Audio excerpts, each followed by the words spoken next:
Hello children, glad to see you all. Let us today we learn about the new lesson A Wrong Man in Workers' Paradise. A Wrong Man in Workers' Paradise was written by the Rabindranath Tagore. The Rabindranath Tagore was popularly known as Kavi Guru or Gurudeva. He was born 7th May 1861, Calcutta.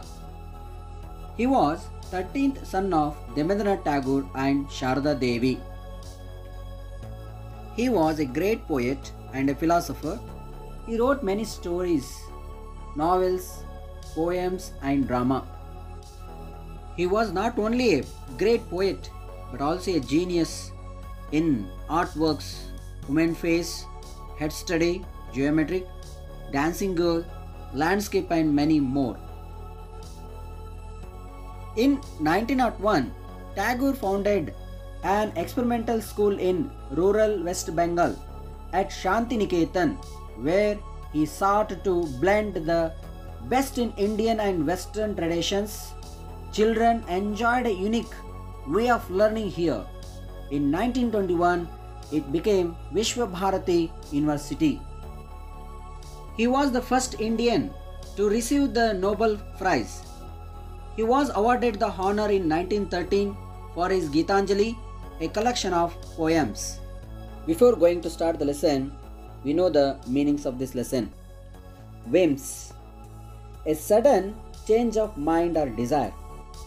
Krishna had a mad whimsy about flying to the moon.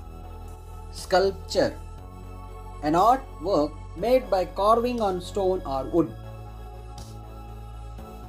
Quaint, attractively unusual or old-fashioned.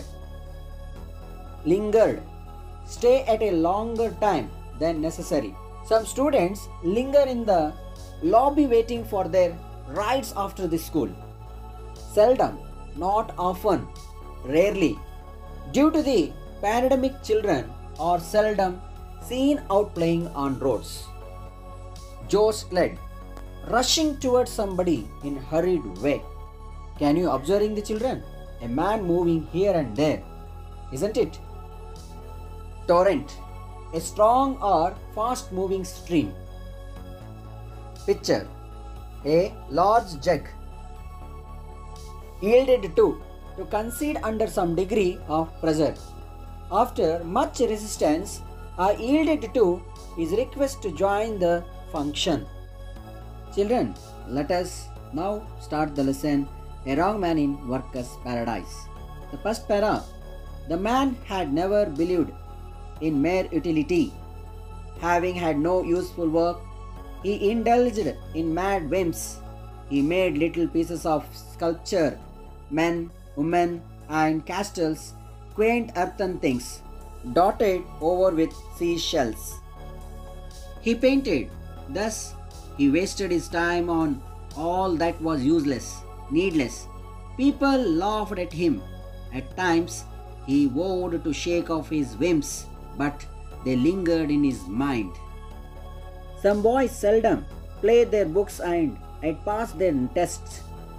A similar thing happened to this man. He spent his earth life in useless work, and after his death, the gates of heaven opened wide for him. But the moving finger writes even in heaven. So it came to pass that the aerial messenger who took charge of the man made a mistake and found him a place in workers' paradise. In this paradise, you find everything except leisure. Here men say, God, we haven't a moment to spare. Women whisper, let's move on. Time's a flying. All exclaim, time is precious. We have our hands full. We make use of every single minute. They sigh complainingly, and at those words make them happy and exalted. But this newcomer, who had passed all his life on earth without doing a scrap of useful work, did not fit in with the scheme of things in workers' paradise. He lounged in the streets absently and jostled the hurrying men. He lay down in the green meadows or close to the fast flowing streams, and was taken to task by busy farmers. He was always in the way of others. A bustling girl went every day to a silent torrent. Silent, since in the workers' paradise, even a torrent wouldn't waste its energy singing to fill her pitchers. The girl's movement on the road was like the rapid movement of a skilled hand on the strings of a guitar. Her hair was carelessly done. Inquisitive wisps peeped often over her forehead to peer at the dark wonder of her eye. The idler was standing by the stream as a princess sees a lonely beggar and is filled with pity. So the busy girl of heaven saw this one and was filled with pity. "Eh, ha!"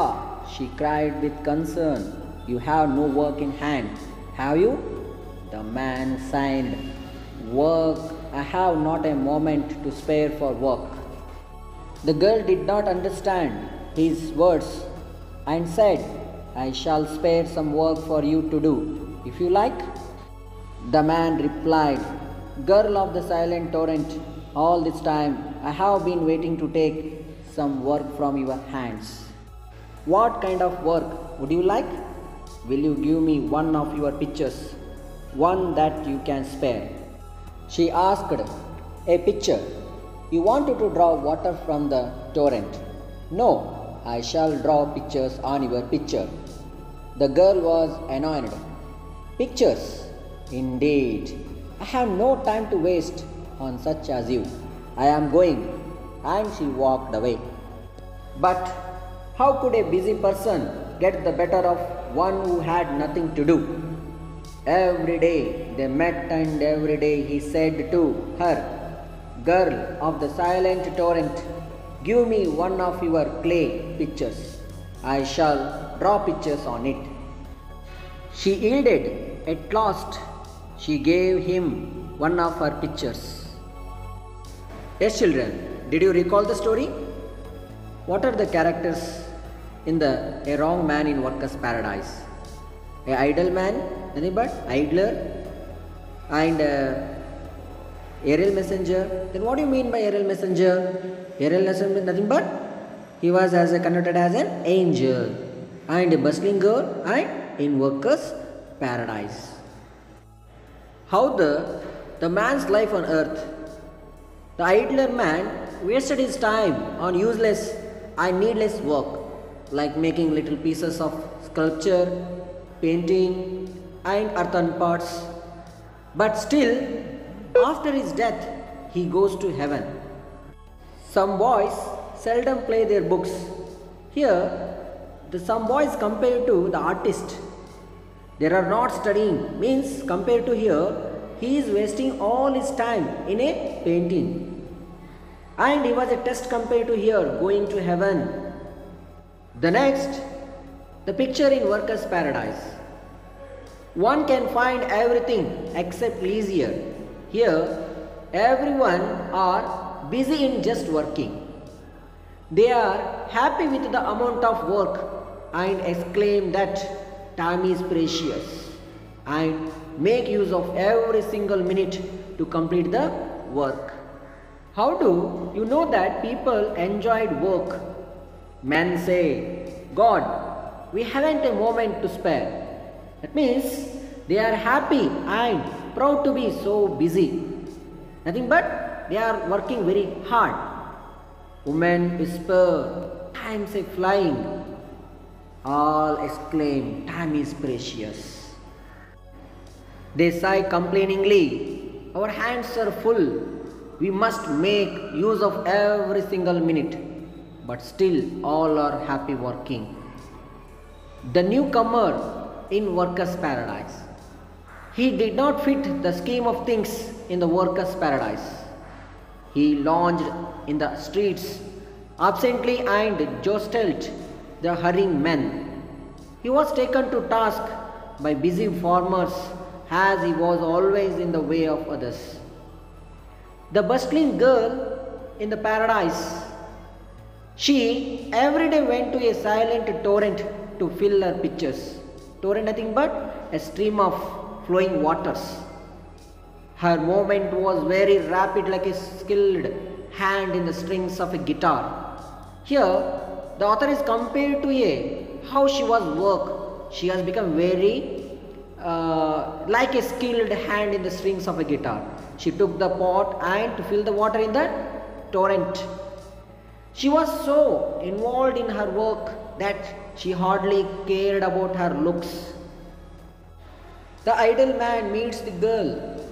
The idler was standing by the stream, lonely, and the busy girl is filled with pity. Nothing but she noticed that he had no work to do and was sitting idle. With concern, she questions him if she could spare him some work to do. The man asked her to spare her picture to draw pictures. The girl yields to his request at last. Initially, the girl is annoyed as she did not want to waste time on him. But the idler met the girl every day near the silent torrent and requested her to spare a clay pitcher to draw pictures on it. At last, she yielded to his request and gave him one of her pictures.